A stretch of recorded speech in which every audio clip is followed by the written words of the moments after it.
Combattants de l'indépendance, aujourd'hui victorieux, je vous salue au nom du Merci beaucoup. Je vous remercie, chevalier de la presse. Salut la presse de la liberté. Au nom de l'armée des bâtisseurs tshisekédistes, ABT, un mouvement politico-social au sein de l'Union pour la démocratie et le progrès social, l'UDPS en sigle. Nous avons le réel plaisir de vous recevoir aujourd'hui. Na ba demande de belé, il y a opinion nationale et internationale par rapport à la situation politique interne au sein de l'UDPS, c'est-à-dire la santé de mon parti et la situation du pays. Donc, l'armée des bâtisseurs tshisekédistes va communiquer aujourd'hui sur la santé de l'UDPS, parti présidentiel et d'autres questions d'actualité. Merci beaucoup, monsieur. Question à l'émotion pour répondre en rapport avec votre santé. Si vous allez vous supporter. Ouais, avant d'entamer dans les questions, je vais vous répondre. Nous avons prévu une petite communication. Okay. Une petite communication à faire à l'opinion. Notre communication est anime. Natangoyo, ba Congolais, oh, baza vraiment ba vrais Congomans, des vrais Congolais, des vrais patriotes et des nationalistes. Baza très préoccupés. Na eteni Yamboka na bango oeza agressé, c'est-à-dire le corps Congo est infecté par l'agression d'un État jaloux qui est le Rwanda. Na tango ba Congolais bazo sala ba cauchemar pona makila ya ba ndeko na bango na Est, na Beni, na Ituri, partout, na Ganda. Ba Congolais ba ça ba cauchemar. Les hommes politiques veulent venir distraire l'opinion, désorienter l'attention de l'opinion. Na tango ba Congolais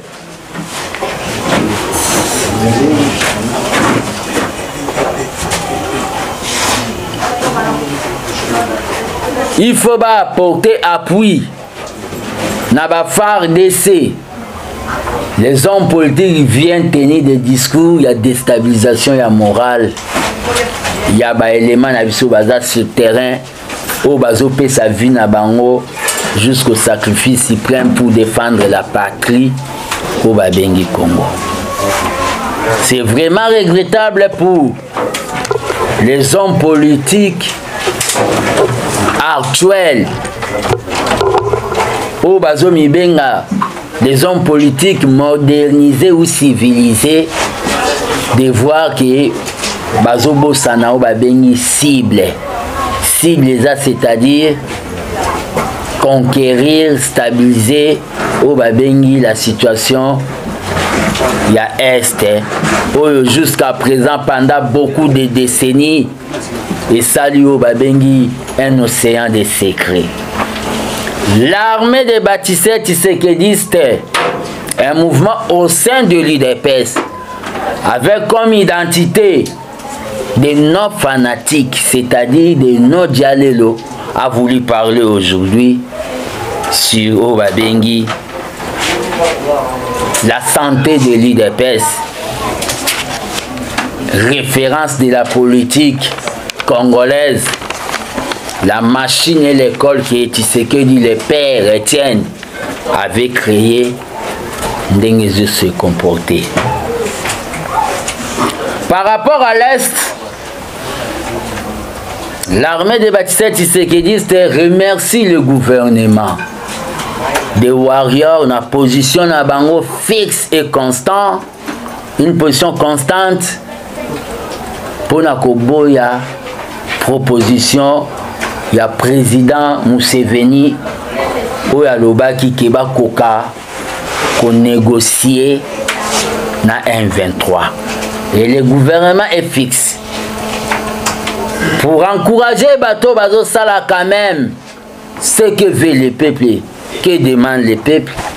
L'armée des bâtisseurs tisséguédistes jette des fleurs, félicite les ministres de la communication pour un discours clair, non maquillé. Le ministre de la communication Patrick Mouyaya. Il a un discours nationaliste non négocié vis-à-vis de Rwanda. Il ne va pas vers des diplomaties. Toujours remercier. Qui veut la paix prépare la guerre. C'est ça l'actualité. L'actualité n'est pas à Kingabwa. Mais comme Boye pour Boye, nous allons dire un mot sur ce qui était l'actualité hier, aujourd'hui n'est pas l'actualité. L'affaire du type de Kingabwa. Qui veut la paix prépare la guerre. Mais la guerre ne se prépare pas dans le bruit. L'armée des bâtisseurs tisséguédistes, avec moi comme porte-bouche, il y a un membre de l'armée des bâtisseurs tisséguédistes. Je tiens, s'il vous plaît, vous dérangez trop. Hein. L'armée des bâtisseurs tisséguédistes, avec moi comme gardien du temple, comme porte-bouche, toujours senga na gouvernement imposer, exiger une ligne éditoriale na ba chaîne nyonso ya télévision oyo édifizara na Congo, une ligne éditoriale oyo correspondre na situation ya guerre au tozanango. À cet instant ba télévision ko bando lakisa ba musique ya ndombolote. Ça doit être ba bengi ba émission ya nationalisme, ya amour de la patrie. On est en guerre. L'armée des bâtisseurs tisséguédistes, à travers les gardiens du temple, demande au gouvernement de la République, dès la rentrée prochaine, il y a ma classe, que ça soit enseigné à l'école que les Rwandais c'est les satans du Congo, comme ça s'est fait à l'Iran, que les États-Unis c'est les satans de l'Iran. Que ça soit enseigné que Kagame n'est pas un homme à laisser vivant. Banabaye bango dès l'école primaire. Ça sera une préparation morale. Dès que bana ba koma na projet oyo balobi ya service militaire après bétide bazade ana morale que nous avons un ennemi qui jalouse nos richesses, c'est monsieur Paul Kagame. Ça doit être enseigné dans notre éducation nationale que nous sommes la plus belle femme d'Afrique dont tous les hommes brutalisent à cause de nos richesses et vous devez les défendre dès première année primaire. C'est ça aussi préparer la guerre. Et attendez Toyo Kabatumisu Baoya Obacha Mir. Mir ana Baoso Babechango Obi Kokoyate. Ça sont Obabengi. Tu veux parler pour Kabayoko Lobaki. C'est ça les hommes politiques congolais.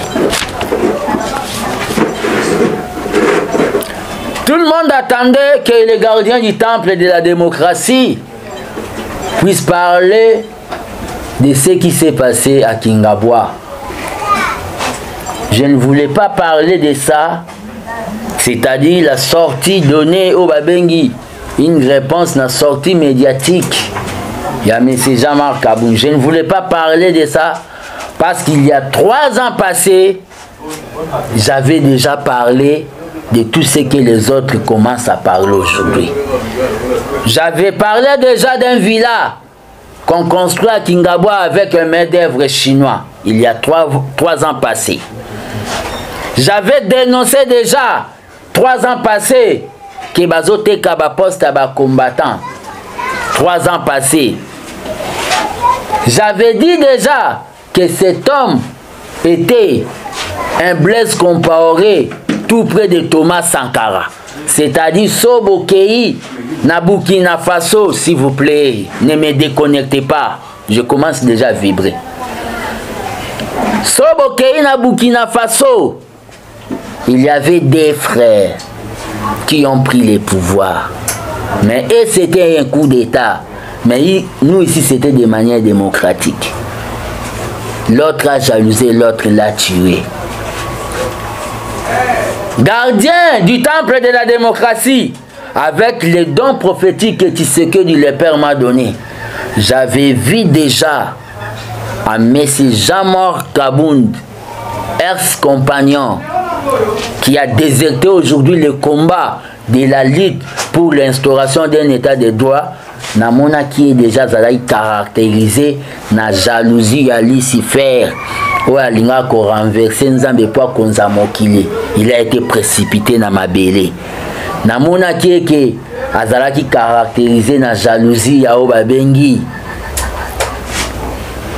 Blaise Compaoré, il a tué son frère Obabengi, Thomas Sankara. Dans la vie, la nature nous enseigne. Il faut accepter de servir pour que demain on vous sert aussi.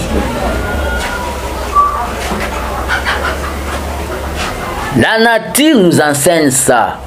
Servir les lots pour l'obiopé. Batuba kokako servir yo.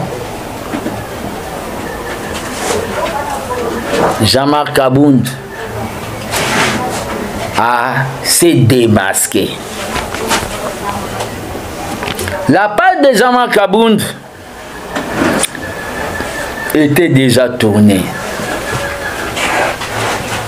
Était déjà tournée. À l'inginde azonga en actualité et des hypocrites. Des gens dont hier applaudissaient pour Jean-Marc Kabound veulent se mettre aujourd'hui debout pour commencer. Il y a Coco Sapeuple qu'il avait fait ceci, qu'il était ceci, enrichissement illicite, carré minier. Les bolo ba carré minier wana. Les yazoa ba carré minier wana. Boloba te lobby. Le loboya au lobango, c'est que vous êtes une association de malfaiteurs contre les biens du peuple. C'est ça la position du gardien du temple.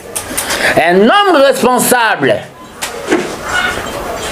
ne peut pas laisser un mal évoluer, même tuer ce qui est patrimoine comme l'IDPS, laisser ce mal, tuer l'IDPS, laisser ce mal, laisser les combattants dans le chômage pendant au moins 4 ans, laisser ce mal, tuer la machine politique de l'IDPS, parce qu'il y a eu des problèmes.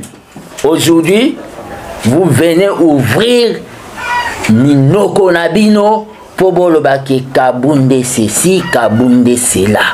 Kabound peut bien aller créer son parti politique. Nous sommes des légalistes, c'est conformément à l'article 5 dont tout citoyen peut créer son parti politique.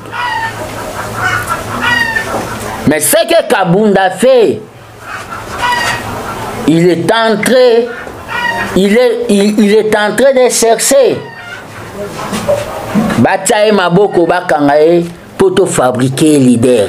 Je demande au président de la République, je les remercie d'abord. Je remercie le gouvernement de diffuser qui bêtise nae l'hiver nae alobaki na Kingabwa de diffuser qui on de Alexa qui on a RTNC.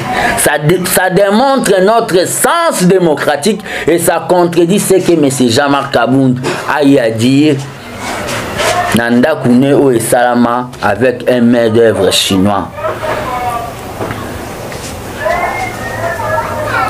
520 gigas.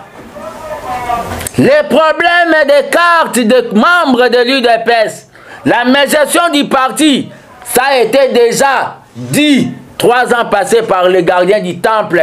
Oh, na viva qui va torture, interdiction ya quota, na permanence par vous. Aujourd'hui, bolinga bobima comme si bino basantu.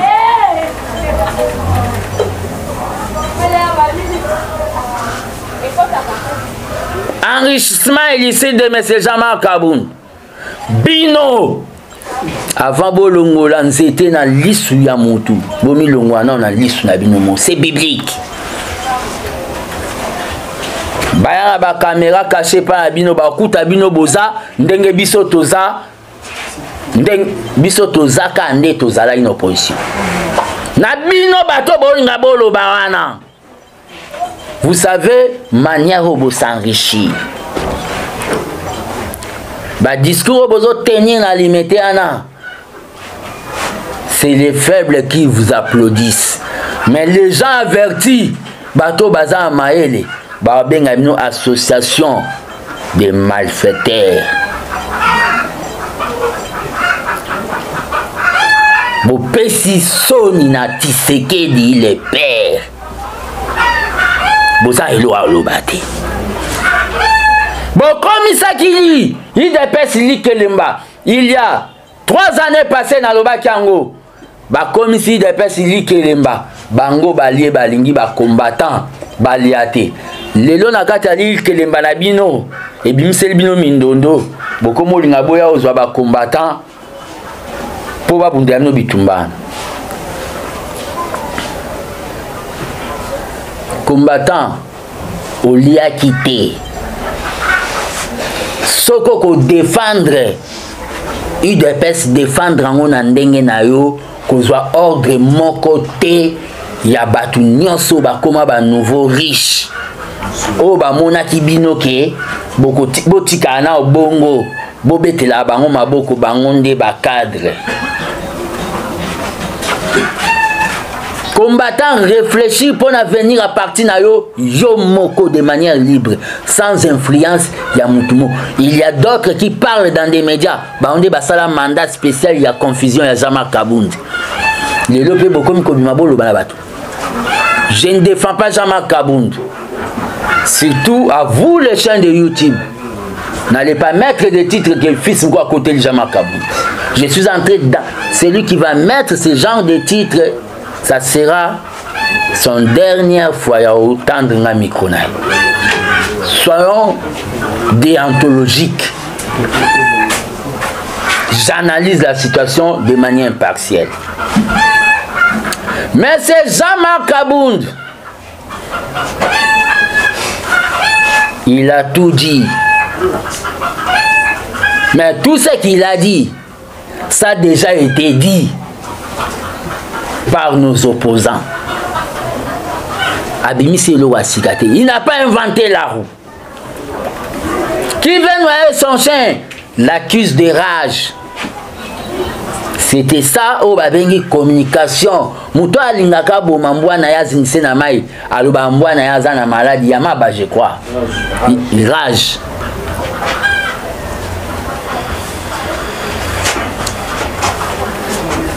Nous avons eu le pouvoir de dire au président de la République, que je respecte beaucoup, que Makamboué Kende Bienté, dans l'IDPS, très tôt matin de notre pouvoir. Et Jean-Marc Kabound avait fermé sa bouche parce qu'il voulait devenir riche. L'air à Monisco à Tony, il vient dire que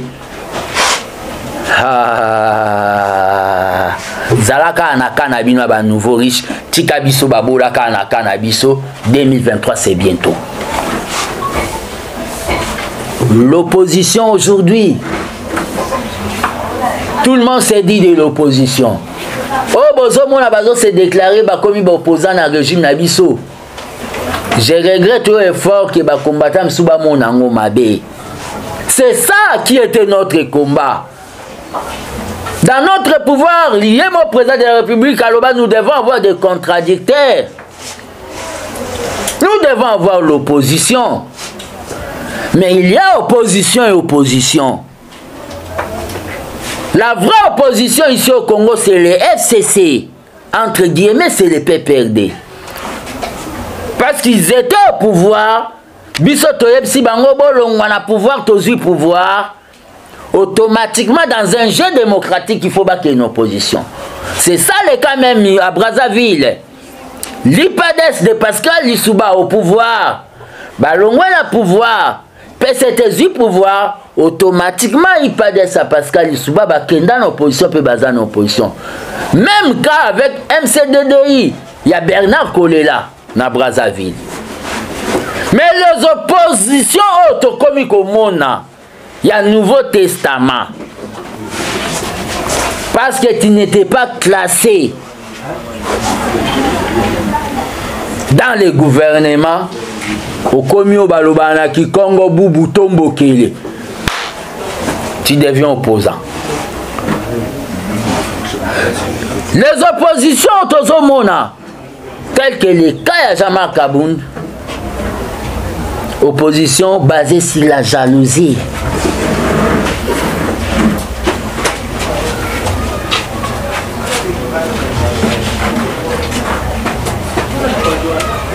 On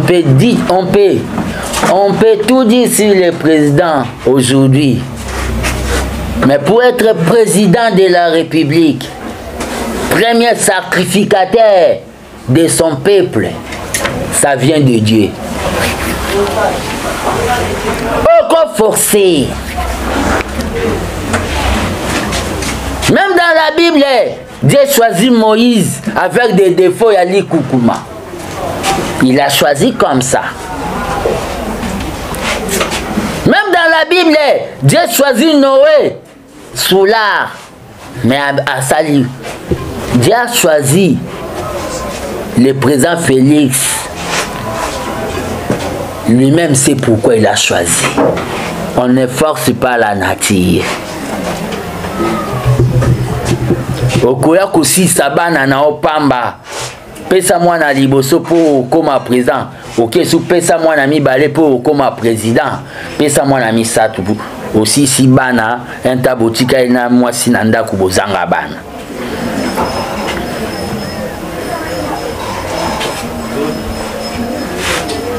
Un combattant doit pleurer parce que Jean-Marc Kabound est parti. Naloba na bino ide pesa za lokola nzete. Makasa Yakala et Kokweya Yassik Kobota. Tshisekedi le père est passé, Liaou Marcel est passé, Ngaoula Pandangil est passé, Birindo est passé, Kibasa Malib est passé, Fati passera, Kabound est passé, moi aussi je vais passer. Mais la base restera base.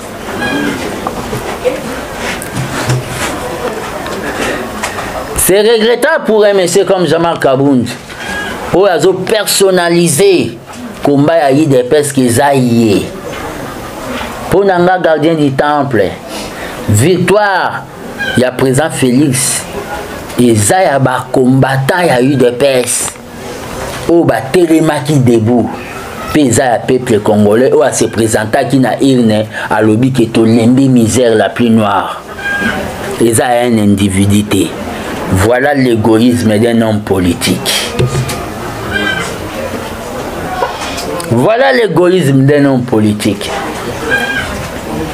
C'est-à-dire, la page de M. Jean-Marc Kabound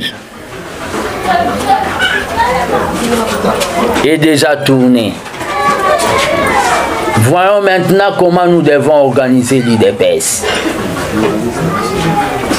Voyons maintenant comment nous devons organiser l'IDPS.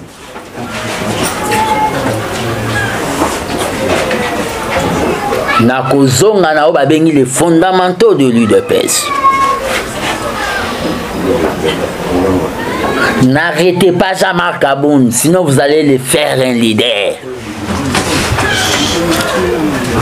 La police congolaise, sur base de la brutalité, peut-être à l'époque, Yakala, ils ont eu à tirer des gaz sur Fayoul. Aujourd'hui, Fayoul s'est dit leader. Ne fabriquons pas des leaders. laissez Kabound parler là-bas, faire ses brouhaha, c'est-à-dire maquiller les Yaouenzi à Kingabwa. Il se fatiguera lui-même. Entre-temps, les trains du peuple d'abord avancent.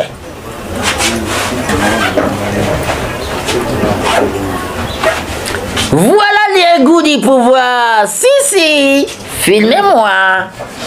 Naloba na binote. Nga voa mukolo boy na mati voa na cheval.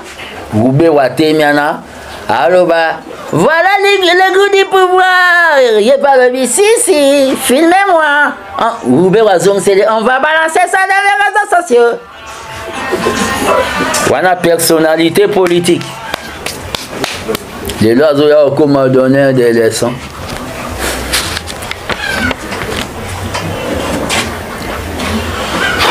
Martin Luther King avait dit ceci. Il est complice, quelqu'un ou un peuple qui laisse un mal évoluer. Il garde silence, c'est qu'il est complice. S'il y avait le mal dans le pouvoir du président Félix, Kabound a laissé ça mal année évoluer. Il est complice, il n'a pas de leçons à nous donner. Il n'a pas de leçons à nous donner. Et ceux qui veulent répondre à Jean-Marc Kabound doivent aussi se taire. Parce que quand Kabound a combattu Hitler na kati ya UDPS, bango balai ba complice na ye. Bakangamino na bango.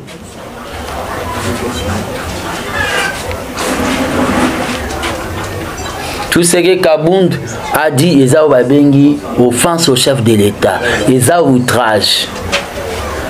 Il y a des gens qui ont quitté le parti politique Nabango, Vital Kamerhe.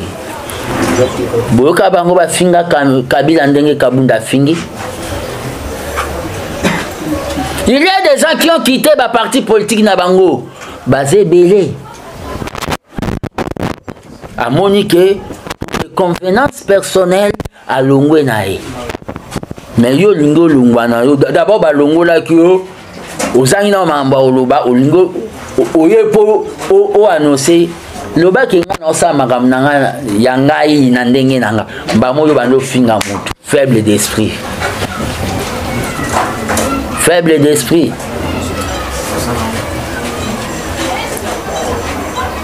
To kitana débat ya Kabound te. Oh boye.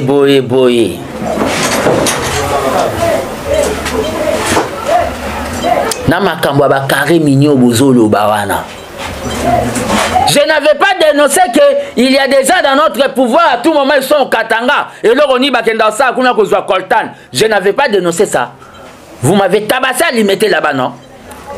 Aujourd'hui boya lo bana peuple azozanga lipa. Azo defa lipa na tongo. Qu'il y a des gens qui se partagent des carrés miniers. Il y a ma papa Nabino. Il y a ma carré minier, il y a ma papa Nabino.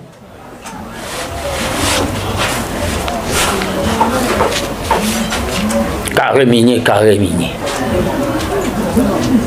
Organisons les partis. Kabound ne doit pas être notre référence. Notre unité de mesure. Regardez la salle à poti, messieurs les journalistes et mesdames. Batumso balekana TV ba Sankara ya ba Fayulu na mona bangote. Na mona ba président honoraire Joseph Kabila, ba Jean-Pierre Mbemba Bayimoto, ba Moïse Katumbi Chapwe, ba Muzitu Adolphe Université populaire, Matata Amponio, bancalisation, Namonara, Vienanga Joseph Olengankoi, Namona Batumisuanate, Kabound des consorts, ce sont des compagnons d'élite, c'est dans nos mains, Bissona Bango, des armées, Nakatia Baran, moi je continue le combat. Au président de la République, vu tout ce qui s'est dit, polémique, tu es Sami, c'est Kabound. Le monde, ils allaient toujours ingrat. c'est la loi de la nature. Zala na moral au babengi, le moral d'un combattant. Le moral de ton père, c'est-à-dire, il a vu des gens partir, mais il était resté constant. Avec nous, la jeunesse. Il était resté avec le Parlement debout. Il était resté avec les forces du progrès. C'est pour cela que je réitère encore. Demande nanga, il y a levé à mesure, il y a interdiction, il y a un Parlement debout. On veut tuer l'UDPS, n'a pas qui ça Parlement debout pour bango bazwa makasi ya koye vrai contre l'UDPS. Mesure wana ya koboya ba Parlement debout, c'est pour tuer l'UDPS. Parce que l'essence de l'UDPS,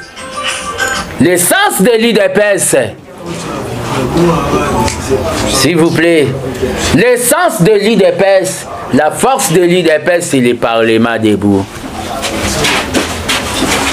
Jama Kabundu, qu'il aille faire ce qu'il peut faire, entreprise naïe.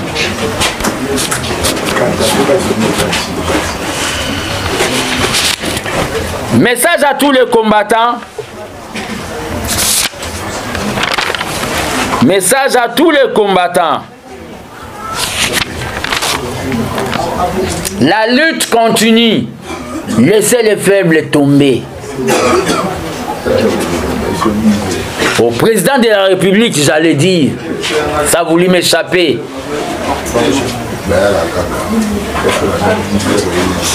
Nous devons revenir dans nos fondamentaux de l'UDPS. S'il vous plaît. Kabound est le groupe de ces acolytes Kabouya qui veut aussi se mettre debout aujourd'hui pour parler à Kabound. Au moment où il était son propagandiste dans des matinées politiques. On y a renversé ce qu'on appelle la pyramide renversée, philosophie à Tshisekedi de la CLA UDPS, c'est-à-dire basée sur la likolo ba combattant ba konzinase. Ils ont voulu bango basa likolo ba diriger ba combattant. Le président de la République doit avoir des oreilles. Oreilles morezo kabaz, oreilles morezo kabakadre président de la République. Vous avez eu à écouter trop les cadres, biso ba combattant, koyoka biso, les alaki ba cadre batila biso barrière.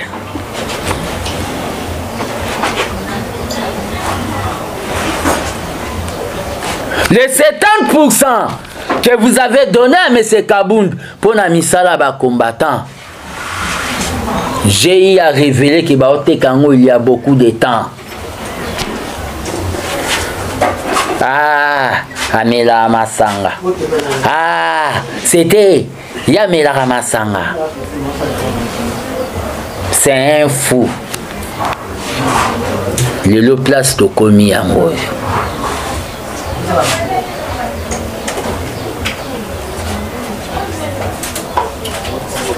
Zonga na babengi pyramide renversée. Kanisa nzembo toyembelaki yoka base.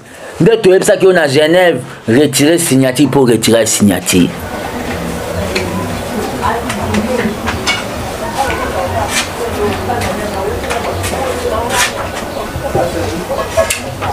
Pour terminer, l'allocution de l'armée des bâtisseurs tshisekidistes. Na kata batu nyoso bazo bimabalo banabino makamba Jama Kabound mosanto azate. Ezali kopa. Ya bato balingai ba combattant UDPS baza ba chômeur. Batwana nyoso ba ole kabalo bana Kabound sikoyo. Baka amino na bango. Il fallait ba lo bango l'air mabe bandaki. Pas ma besoin automobile. C'est sa position à biso. Na yo Jama Kabound. Ato sali ba provocation. Ato ke na voya ba marche. Ba saka berere ba okanga faulu na ba marche ne ya changu. il fallait batika vraiment banda tangu ti mwanda alongwe mwanda ti kasumbalesa alongwe banda kasumbalesa ti siro alongwe mama isiro ti badolite anga lemba naye boke kange bofabuke lide kabundu yoko banda marsha ti na kamine pa na bino to kangote pe babiloko bolinga bokendo sala na bakingabwa soki ko interdit ba stade na été bo pese occasion te botika e asasili eza na batu batelemela UDPS Kaboun, je t'avais pas dit que tu étais entré dans la porte, tu sortiras par la fenêtre. eza na batu batelemela UDPS wa Belgique atika na lingange moko boye ya ba père moi baluba kuna na Guinée baliaka mbwa o PDPS ndenge moko yo pe Kabundu otika kana lingange mo ya batu mo ya kale so kamina bolia ndakala na bitoyo kuna kingabwa UDPS c'est tout un esprit. Les hommes passent, mais l'idéal et la base restent. J'ai dit, je vous remercie. Merci beaucoup, Président.